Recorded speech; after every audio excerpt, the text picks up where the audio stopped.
Hello friends, welcome to Nitish family. இன்றைக்கி பார்க்க போகிற வீடியோ அப்படின்றது என்னோட சீட்டிங் டே தாங்க. ரொம்ப ஹாப்பியாக இந்த வீடியோ நான் ஷேர் பண்ணுறேன். ஏன்னா என்னோட ஃபேவரட்டான ஒரு ஹோட்டலில் தான் நான் வந்து 2 வருஷம் கழித்து என்னோட சீட்டிங் டே வந்து நான் இன்றைக்கி எடுத்திருக்கேன். ஏன் அப்படின்னா நானே எக்ஸசைஸ் பண்ணி நானே உடம்புக்கு வச்சு நானே சமைச்சு சீட்டிங் டே பண்ணுறதுக்கு எனக்கு கொஞ்சம் போர் அடித்த மாதிரி இருந்தது. அதனால் இன்றைக்கி வந்து நிதிஷ் அப்பா என்னோட ஃபேவரட்டான கடைக்கு எனக்கு கூட்டிகிட்டு போயிருக்காங்க.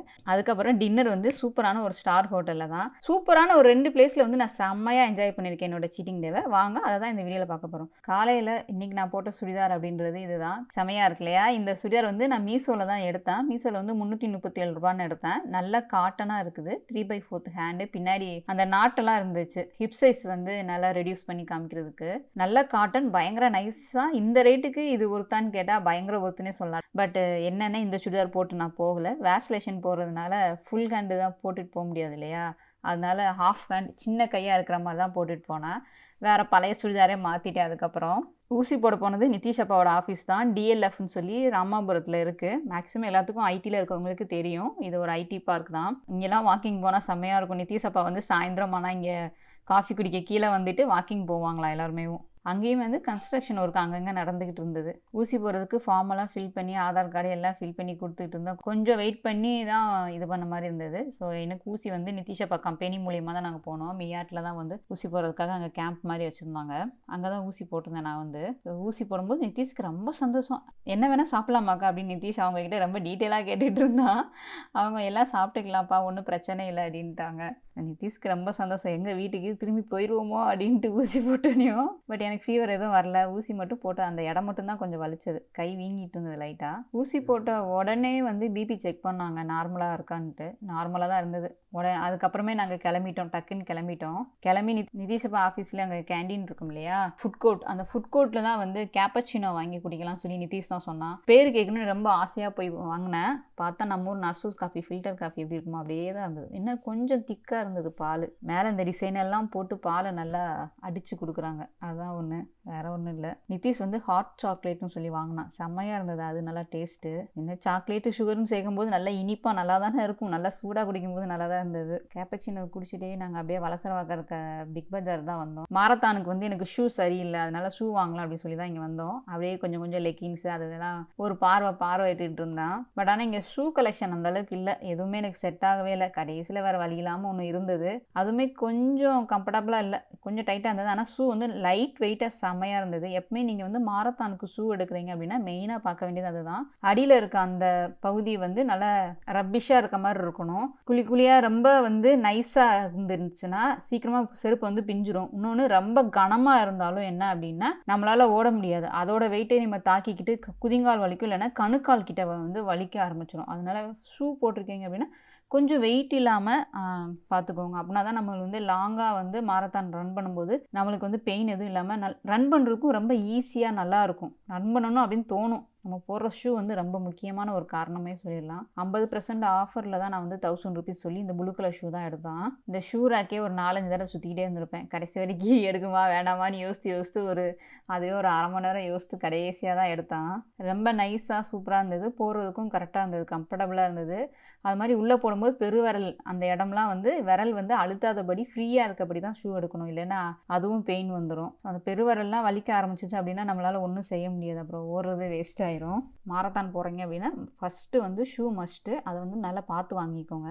ஷூ வாங்கி முடிக்க கரெக்டாக எங்களுக்கு வந்து 1:30 ஆயிடுச்சு. அதுக்கப்புறம் நேராக நாங்கள் போரூரில் இருக்க காப்பர் சிக்கன் சொல்லி ஒரு ஹோட்டல் இருக்குது. அதுதான் என்னோட ஃபேவரட்டான ஹோட்டல்னு சொல்லலாம். ஏன் ரொம்ப ஃபேவரட் அப்படின்னா என்னோடய ஃபேவரட் டிஷ் ஒரே ஒரு டிஷ் தாங்க. நான் ஃபஸ்ட்டு நான்வெஜ் சாப்பிட ஆரம்பித்ததே வந்து ஃபிஷ் ஃபிங்கர் தான். எனக்கு அது ரொம்ப பிடிக்கும், ஃபிஷ் ஃபிங்கர். ஸோ அதுக்காக தான் மெயினாக அந்த ஹோட்டலுக்கு நான் போவேன். எனக்கு வேறு எங்கே சாப்பிட்றத விட எனக்கு அந்த ஹோட்டலில் சாப்பிட்றது தான் ரொம்ப பிடிக்கும். அதுக்கப்புறம் கடைசியாக ஒரு டிஷ் ரொம்ப விரும்பி சாப்பிடுவேன். அதையும் கடைசியாக காமிக்கிறேன். ஃபஸ்ட்டு வந்து எங்களுக்கு வந்தது ஃபிஷ் ஃபிங்கர் தான் வந்தது. அதுக்கப்புறம் நிதிஷ் அப்பா வந்து ஒரு சிக்கன் ஆர்டர் பண்ணாங்க. அது சிக்கன் வந்து எப்படி இருந்ததுன்னா கோலா உருண்டை மாதிரி தான் செஞ்சுருந்தாங்க உள்ளே இருக்கிறது.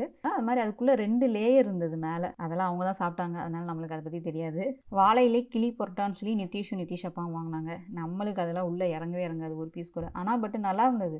ரெண்டு பரோட்டா வச்சு அதில் வந்து நடுவில் சிக்கன் வச்சு நிறையா சால்னா மாதிரி ஊற்றி வாழையில வந்து மடித்து அதை நல்லா ஊற வச்சும்போது அது ஓகேன்னு சொல்லலாம். ரொம்ப விருப்பப்பட்டு சாப்பிட்றவங்களுக்கு அது பிடிக்கும். பட் எனக்கு அது இஷ்டம் இல்லை. நான் எப்பயும் போல் பிளெயின் பிரியாணி தான் வாங்கினேன். நம்மளுக்கு பிளெயின் பிரியாணி தாங்க. பிளெயின் பிரியாணி நல்லா சாப்பிட்டானே சொல்லலாம். நிதானமாக உட்காந்து ஒரு 45 நிமிஷத்துக்கு ஃபிஷ் ஃபிங்கரையும் பிரியாணியும் மட்டுமே வச்சு சாப்பிட்டேன். நான் வந்து ரொம்ப பிடிக்கும் எனக்கு வந்து பிரியாணியும் ரொம்ப காரம் இல்லாமல் நல்லா உதிரி உதிரியாக சூப்பராக செஞ்சுருப்பாங்க. நான் பிரியாணி செய்யணும்னு ஆசைப்பட்டதே அந்த ஹோட்டலில் பார்த்து தான். அதே மாதிரியே நானும் செய்யணும் அப்படின்னு செஞ்சு பழகிட்டே இருப்பேன் எப்போ பார்த்தாலும். கடைசியாக எனக்கு பிடிச்ச ட்ரெஸ் அப்படின்றது இந்த ப்ரௌனி தான். ப்ரௌனியில் வந்து அவங்க ஹாட் சாக்லேட் ஊற்றுவாங்க. ப்ரௌனி வச்சு அதுக்கு மேலே ஐஸ்கிரீம் இருக்கும். அதுக்கப்புறம் அவங்க நம்ம டேபிளுக்கு கொண்டு வந்து வைக்கிற அந்த பிளேட் இருக்கு இல்லையா, வுட்டனில் இருக்கும். அதுக்கு மேலே வந்து அவங்க வச்சுருக்கிறது வந்து இரும்பில் இருக்கும். அதை வந்து அடுப்பில் நல்லா ஹீட் பண்ணி கொண்டு வந்து வச்சுருவாங்க. அது மேலே ப்ரௌனி ஐஸ்கிரீம் வச்சு ஹாட்டாக சாக்லேட் ஊற்றும் போது அந்த சாக்லேட் வந்து டார்க் சாக்லேட்டோட சேர்ந்து இருக்கும். ரொம்ப இனிப்பாக இருக்குமான்னு கேட்டால் ரொம்ப இனிப்பாலாம் இருக்காது. பட் அதோட டேஸ்ட் வந்து நல்லாயிருக்கும். அந்த பவுலில் இருக்க வரைக்கும் அந்த ஹாட் சாக்லேட் வந்து அப்படியே லிக்யூடாக இருக்கும். நம்ம ஸ்பூனில் எடுத்து அடுத்த செகண்டே ட்ரை ஆயிடும். அதனால் ஃபஸ்ட்டு எடுத்துனே ஊற்றுன அடுத்த செகண்டே வேகமாக ஸ்பூன் எடுத்து நான் சாப்பிட ஆரம்பிச்சிட்டேன். என்னோட ரொம்ப ஃபேவரட்டான டிஷ்னா இதுதான். கிட்டத்தட்ட 2 வருஷம் கழிச்சு தான் நான் வந்து ஃபிஷ் ஃபிங்கரும் சரி இந்த ப்ரௌனியும் சாப்பிட்றேன். இந்த 2க்காக தான் இந்த ஹோட்டலுக்கு வருவோம். அது மாதிரி டெய்லி மாதம் வருவோமான்னு கேட்டால் கிடையாது, வருஷத்துக்கு ஒரு தடவை தான். ஸோ செம்மையாக என்னோட டிஷ்ஷை வந்து நான் என்ஜாய் பண்ணி சாப்பிட்டேன். சாப்பிட்றதே எங்களுக்கு கிட்டத்தட்ட 1.25 மணி நேரம் ஆயிடுச்சு. நிதானமாக நிறுத்தி சாப்பிட்டு தான் அப்புறம் வீட்டுக்கு வந்துட்டோம் நாங்கள். ஸோ அன்னைக்கு பொழுது வீட்டுக்கு போய் சேர மணி 3 ஆயிடுச்சு. அதுக்கப்புறம் ஈவினிங் பழங்கள் தான் எடுத்துக்கிட்டேன். 2 வாழைப்பழம் அந்த மாதிரி கொய்யாப்பழம் வீட்டில் என்ன இருக்கோ அதை தான் எடுத்துக்குவேன். மறுநாள் தான் எனக்கு வந்து ஈவினிங்கில் வந்து ஒரு ரிசப்ஷன் இருந்தது.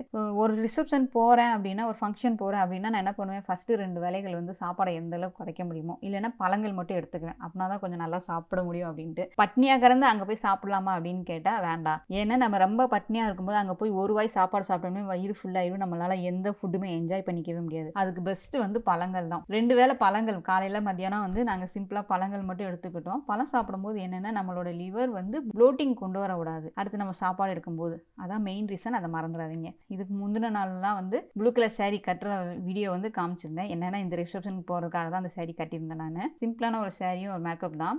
அண்ணா சாலையில் இருக்க ரெயின்டீன் 5 ஸ்டார் ஹோட்டலுக்கு தான் போயிருக்கேன். பட் 5 ஸ்டார் ஹோட்டல்னு சொல்கிறாங்க. பார்ப்போம் நம்ம ஃபுட்டெல்லாம் சாப்பிட்டுட்டு எத்தனை ஸ்டார் கொடுக்கலாம் அப்படின்ட்டு. நம்ம ஃபுட்டு சாப்பிட்றத பொறுத்து தான் இருக்குது. ஃபஸ்ட் டைம் தான் இப்போ தான் வந்து போகிறேன் 5 ஸ்டார் அப்படின்ற ஒரு ஹோட்டலுக்கு. பார்ப்போம். ஏன்னா ஒவ்வொருத்தருக்கும் ஒவ்வொரு எக்ஸ்பீரியன்ஸ் கிடச்சிருக்கும் இல்லையா, எப்படி இருக்கும் அப்படின்றது நான் சொல்கிறேன். ஹோட்டலுக்குள்ளே போனதுமே நல்லா ப்ளசண்ட்டாக இருந்தது.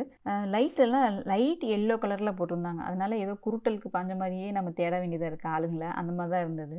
பட் ஃபோட்டோ ஷூட்டுக்கு நல்லா இருந்தது. பக்கத்தில் உட்காந்து ஃபோட்டோ எடுக்கிறதுக்கு நல்லா இருந்தது. நாங்கள் அங்கங்கே நின்று ஒரு ஃபோட்டோ எடுக்க வீடியோ எடுக்க அதுவே ஒரு 10 to 20 நிமிஷத்துக்கு அந்த வேலையை தான் ஃபஸ்ட்டு பண்ணோம் ஹோட்டலுக்குள்ளே என்ட்ரியான இனிமேவும். ரிசப்ஷன் ஹால் அப்படின்றது ரொம்ப பெரிய ஹால் இல்லை, மினி ஹால் மாதிரி தான் இருந்தது. ஆப்போசிட்டில் ஒரு மேரேஜ் வேறு அங்கே நடந்துட்டு இருந்தது. ஸோ இதான் ரிசப்ஷன் ஸ்டேஜ் வந்து ரொம்ப சிம்பிளாக தான் டெக்கரேஷன் பண்ணியிருந்தாங்க. பட் நீட்டாக அழகாக சூப்பராக இருந்தது. ஸோ ரிசப்ஷனுக்கு மெயின் பொண்ணு மாப்பிள்ள அவங்களாம் வரவே மணி 7:30 ஆயிடுச்சு. ஸ்டார்டிங்கில் ஃபோட்டோ எடுக்க ஆரம்பிச்சுமே நாங்கள் சாப்பிட போயிட்டோம். கரெக்டாக நாங்கள் சாப்பிடும்போது மணி 8 ஆயிடுச்சு. நான் எப்பயும் போல் ஃபஸ்ட்டு டிஷ்ஷாக எடுக்கிறது சூப்பு தான் எடுத்துக்கிட்டேன். சூப்பு வந்து டால் சூப்பு தான். நான் தான் சூப்பு குடிச்சிட்டு இருந்தேன். நிதிஷ் அப்பா கேட்டாங்க இது என்ன சூப் அப்படின்னாங்க. டால் சூப் அப்படின்னு. ஓ மட்டன் சிக்கன் சூப்புலாம் இல்லையா அப்படின்னாங்க. அவங்களாம் வந்து நான்வெஜ் பிரியர்கள். இல்லைங்க டால் சூப்புங்க நல்லா இருக்கு அப்படின்னு. நல்லாவே இருந்தாலும் நீயே குடிச்சுக்கோ அப்படின்ட்டாங்க. 5 ஸ்டார் ஹோட்டலில் வச்சிருக்க டிஷ் எல்லாம் நம்ம ஊர் டிஷ் தான். பட் பேரு தான் வந்து வாசிக்கிறதுக்கே எனக்கு வாய்க்குள்ளே வரலை.